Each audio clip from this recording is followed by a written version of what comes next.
buenos días. Según el Departamento del Tesoro de los Estados Unidos, el crony capitalismo, el capitalismo de secuaces en el Paraguay, tiene un mercado que es muy dinámico y que es el mercado de los sobornos. Nos enteramos de esto ahora en enero del 2023, justo cuando el Banco Mundial nos advierte que estamos en un momento riesgoso en la economía mundial porque hay crisis superpuestas. ¿Y cuáles son esas crisis superpuestas? En primer lugar, la guerra, que todavía sigue, la inflación, las altas tasas de interés, el estancamiento del producto, crisis climática, problemas con la deuda externa, hambre, pobreza y la pandemia que rebrota en algunas partes del mundo. Como si todo fuera poco, el problema es que la declaración del Departamento del Tesoro dice que tenemos un expresidente, los paraguayos, y un vicepresidente en ejercicio que son sancionados por los Estados Unidos con sus nexos internacionales en el mundo globalizado, ellos y el ecosistema alrededor de ellos, por ser considerados dentro de la categoría de amenaza para la estabilidad de los sistemas económicos y políticos internacionales. Milton Friedman dice que tanto en el sistema político como en el sistema económico hay mercados y que dichos mercados son eficientes cuando toda la información está disponible y se ve reflejada en los precios. Eso lo dice Eugene Fama. Esto que yo acabo de decir, de que tanto Cartes como Velázquez son amenaza para la estabilidad de ambos mercados o de ambos sistemas, es lo que aparece en la introducción de la orden ejecutiva 13818, que es citada por el Departamento del Tesoro de los Estados Unidos como el fundamento normativo que da origen a las sanciones.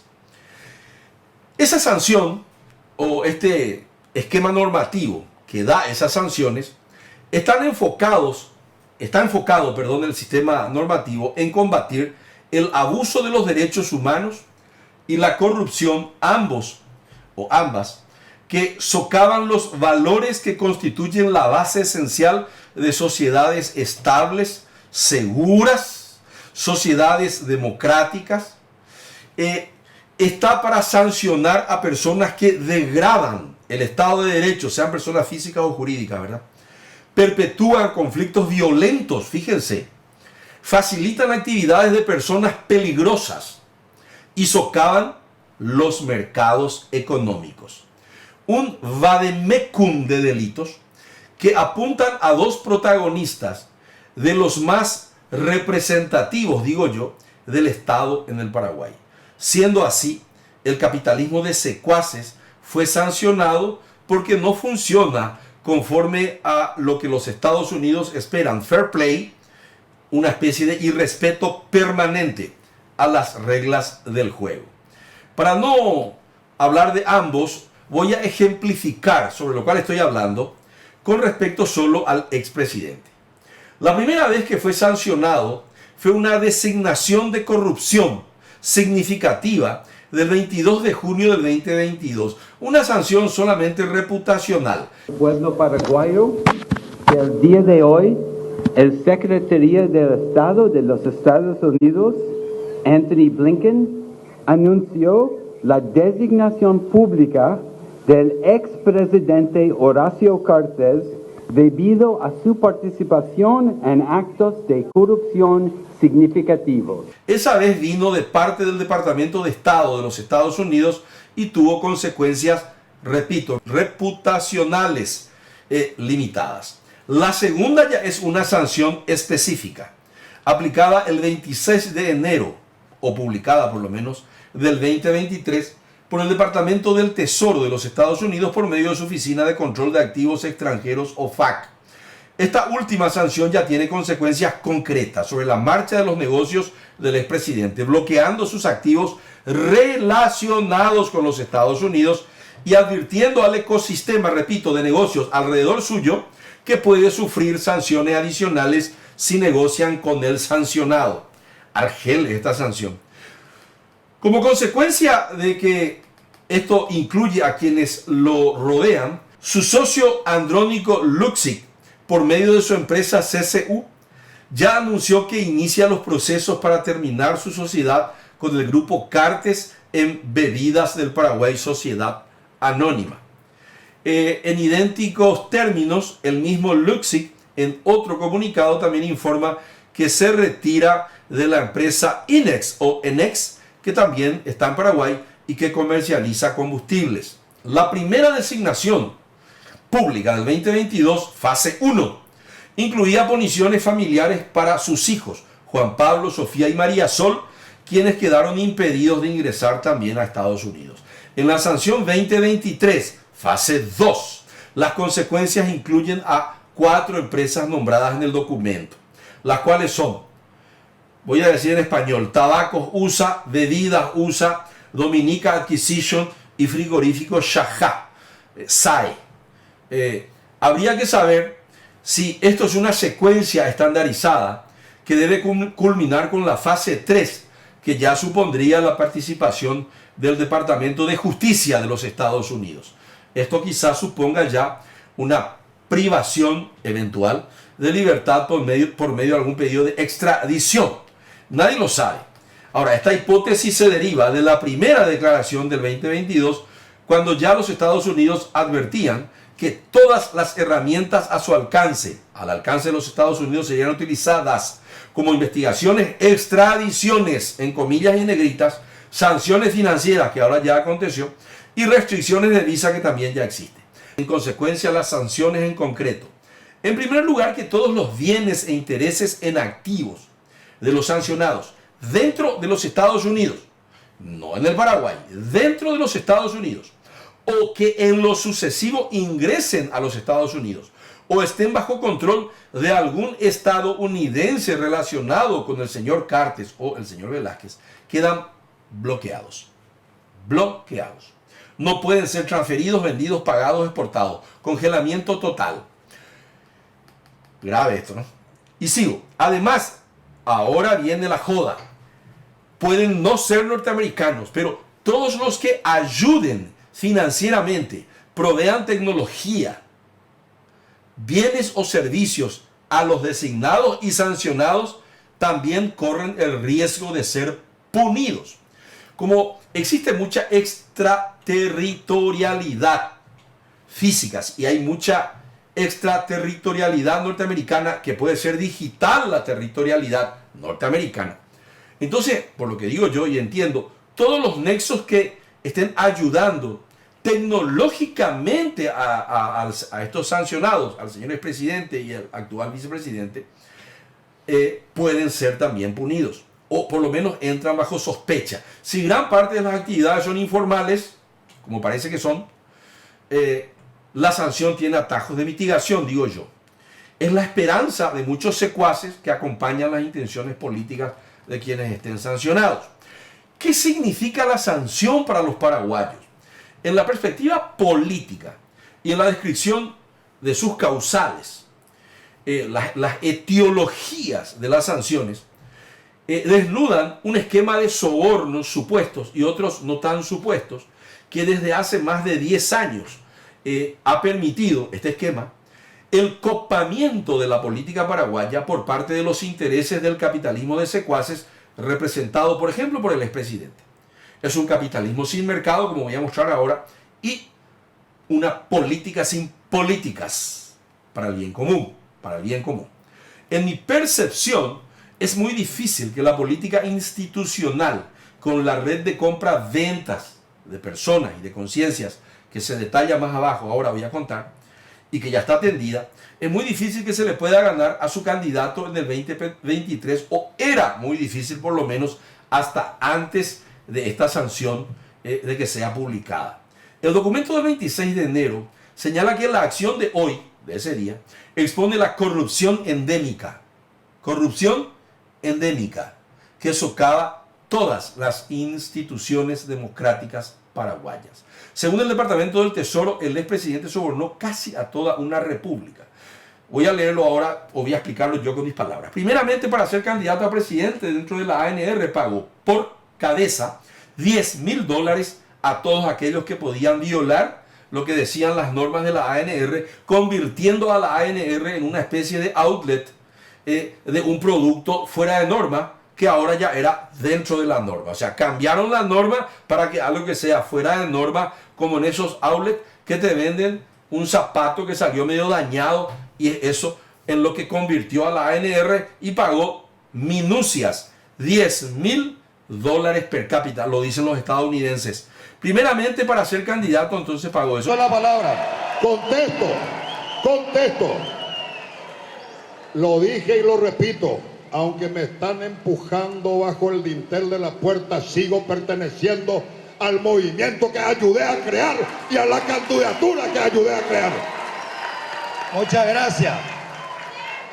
En ese caso, querido Calé, te digo que siempre lo he dicho en público y en la intimidad. Disfruté siempre de tu amistad. Andere y Cuapora, que no soy mal agradecido. En segundo lugar, soborna para que le sean leales y lo apoyen a políticos y funcionarios del Estado, no da las cifras. Pero luego, en tercer lugar, para que se aprueben leyes en términos de políticas públicas conforme a sus intereses particulares, supongo que económicos, soborna a legisladores con valores que oscilan entre 5 y $50,000 conforme al currículum de cada sobornado. El modelo para mí es perfecto. Business as usual, dicen los americanos. Los que no entregaban la lealtad y el apoyo que era comprado y pagado por el expresidente, y él tenía razón, ya eran excluidos de la nómina de pagos subsiguientes.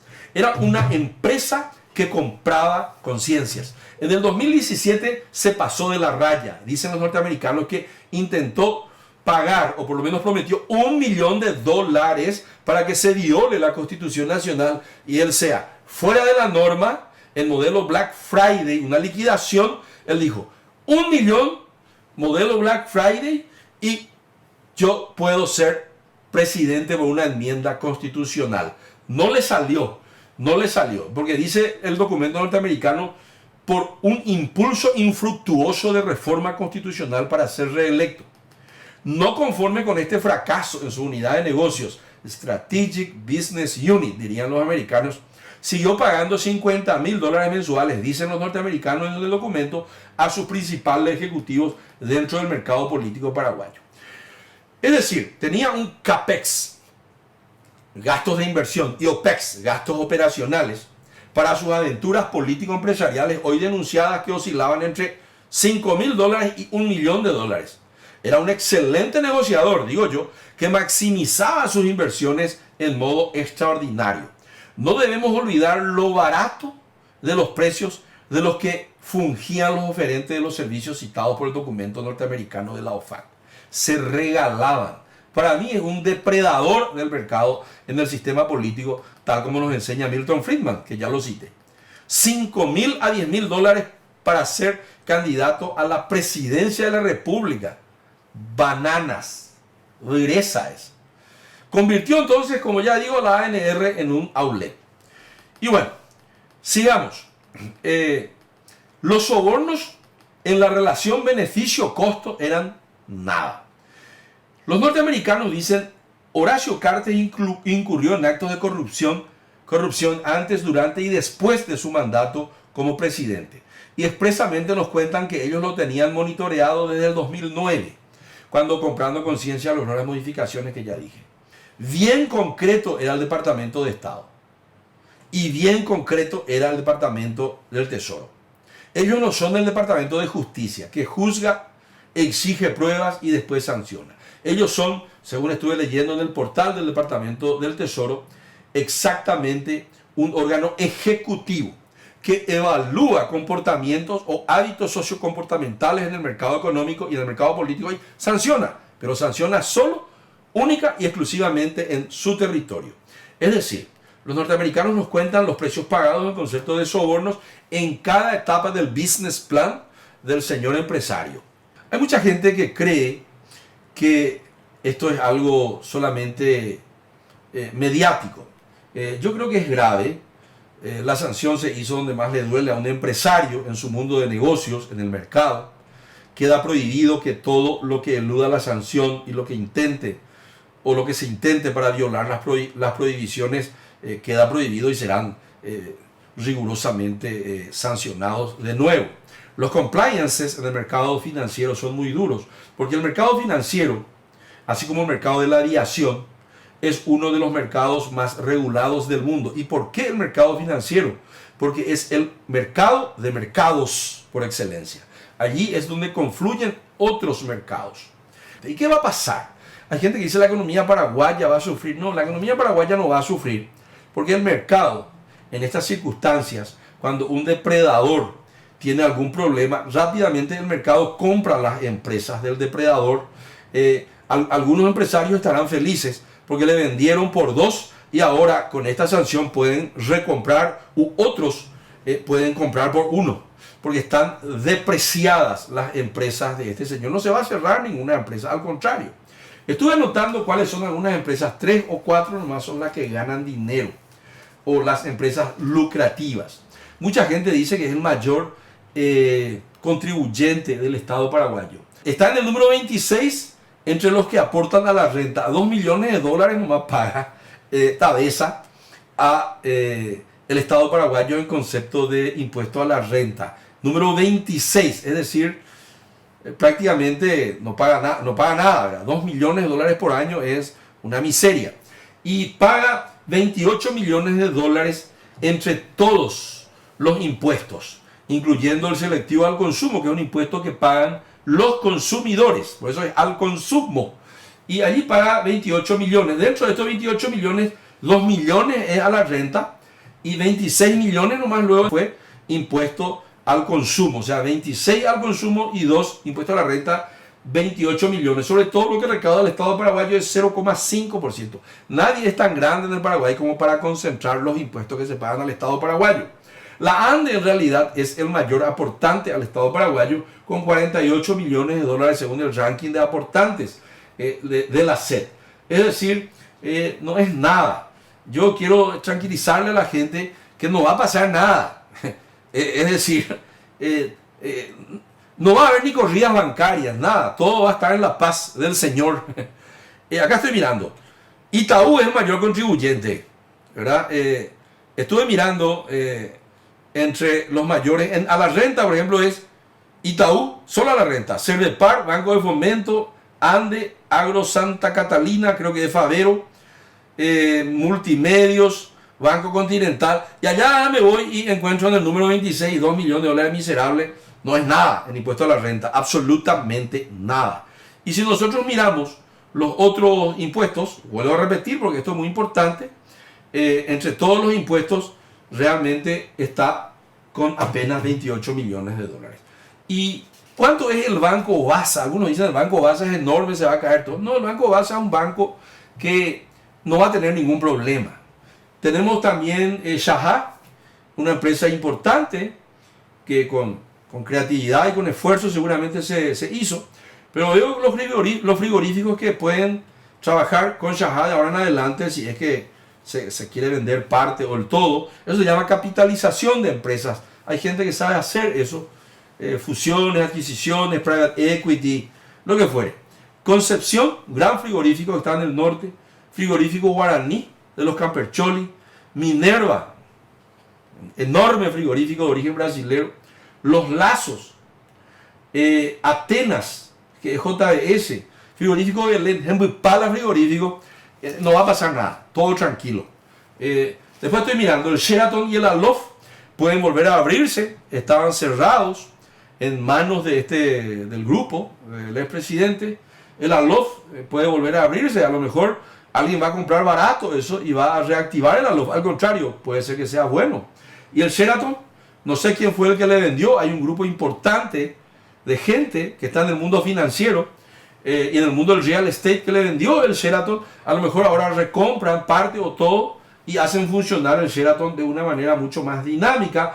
Quizás lo que van a perder su trabajo de 2 gerentes, que en realidad por ineficientes ya deberían salir de las empresas, porque son gente que estaban acostumbrada a que si da pérdida al negocio, venía seguramente dinero de alguna actividad que no fuera precisamente la propia para poder financiar el flujo de caja deficitario que tenía. Estamos en el área farmacéutica, También hay una empresa que se llama Pharma Center, que era más grande que Punto Pharma. Ahora Punto Pharma está más grande que Pharma Center.